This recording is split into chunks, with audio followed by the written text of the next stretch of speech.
क्या आपने कभी सोचा है कि जब इंसान हर दरवाजा खटखटा चुका हो, हर रास्ता बंद हो जाए, हर उम्मीद टूट जाए, तब भी एक शक्ति है जो कभी नहीं थकती, कभी नहीं सोती, कभी पीठ नहीं फेरती। वो शक्ति है बजरंगबली हनुमान, जो राम के सेवक हैं, संकट मोचन हैं और जिनका नाम लेते ही पहाड़ जैसी मुसीबतें रेत की तरह बिखर जाती हैं। लेकिन सवाल ये है, क्या आप जानते हैं कि हनुमान जी से मांगने का सही तरीका क्या है? क्योंकि मांगना और सही तरीके से मांगना, इन दोनों में जमीन आसमान का फर्क है। अगर आप ये वीडियो अभी बंद कर देते हैं तो आप उस रहस्य से वंचित रह जाएंगे जो शास्त्रों में हजारों साल से छुपा है। इसलिए इस वीडियो को अंत तक देखिए, क्योंकि जो जानकारी आज आप पाने वाले हैं वो आपकी जिंदगी बदल सकती है। जीवन में ऐसा समय आता है जब इंसान पूरी तरह टूट जाता है, नौकरी नहीं मिलती, व्यापार डूब जाता है, घर में कलह है, स्वास्थ्य साथ नहीं देता, रिश्ते बिखर जाते हैं और उस वक्त इंसान के पास न पैसा होता है, न सहारा होता है, न दिशा होती है। बस एक अंधेरा होता है जो चारों तरफ से घेर लेता है।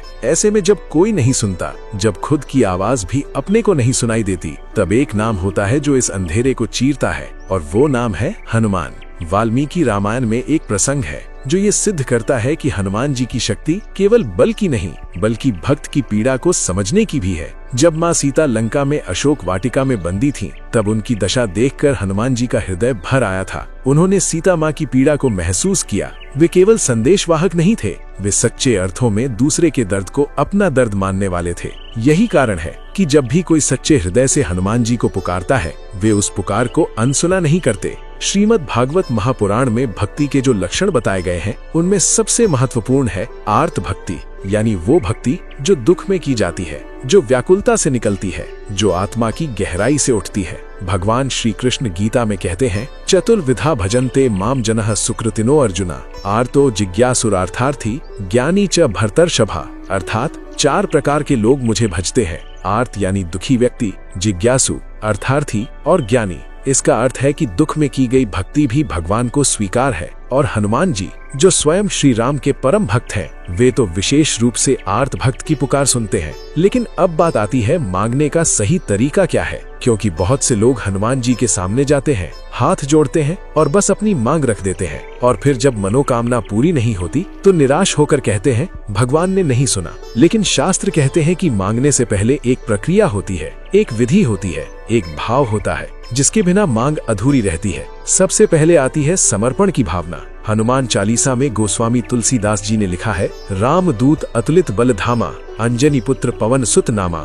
हनुमान जी राम के दूत हैं, और जब आप हनुमान जी के सामने जाते हैं तो आप केवल हनुमान जी से नहीं, बल्कि स्वयं श्री राम तक अपनी बात पहुंचाते हैं। इसलिए जब भी हनुमान जी के सामने जाएं, पहले ये स्वीकार करें कि आप असमर्थ हैं, आपके बस में नहीं है और इसीलिए आप उनके चरणों में आए हैं। ये अहंकार का त्याग है, ये समर्पण है, और समर्पण के बिना भक्ति अधूरी है। रामचरितमानस के सुंदर कांड में हनुमान जी की भक्ति और शक्ति का जो वर्णन है वो अद्भुत है। जब हनुमान जी लंका से लौटे और श्री राम को सीता माँ का संदेश दिया, तब श्री राम ने हनुमान जी को गले लगाया और कहा, तुम मम प्रिय भरत ही सम भाई, यानी तुम मुझे भरत के समान प्रिय हो। ये वो क्षण था जब हनुमान जी की भक्ति का फल मिला, और वो फल था प्रभु का आलिंगन। तो जब आप हनुमान जी से मांगते हैं तो ये याद रखें कि वे स्वयं प्रभु राम के इतने प्रिय हैं कि आपकी हर बात राम तक पहुंचेगी, बस आपकी भावना सच्ची होनी चाहिए। अब यहाँ एक बहुत ही गहरी बात है जो शायद आपने पहले कभी नहीं सुनी होगी। हनुमान जी को चिरंजीवी कहा जाता है, वे अमर हैं,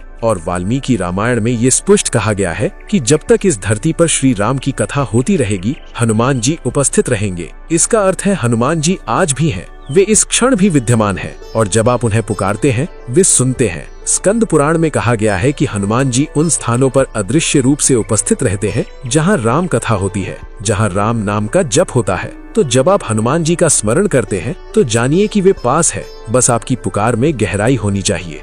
अब बात करते हैं उस प्रक्रिया की जो शास्त्रों में बताई गई है, हनुमान जी से सही तरीके से कैसे मांगे। पहला भाव है आत्मनिवेदन, यानी खुद को पूरी तरह समर्पित कर देना।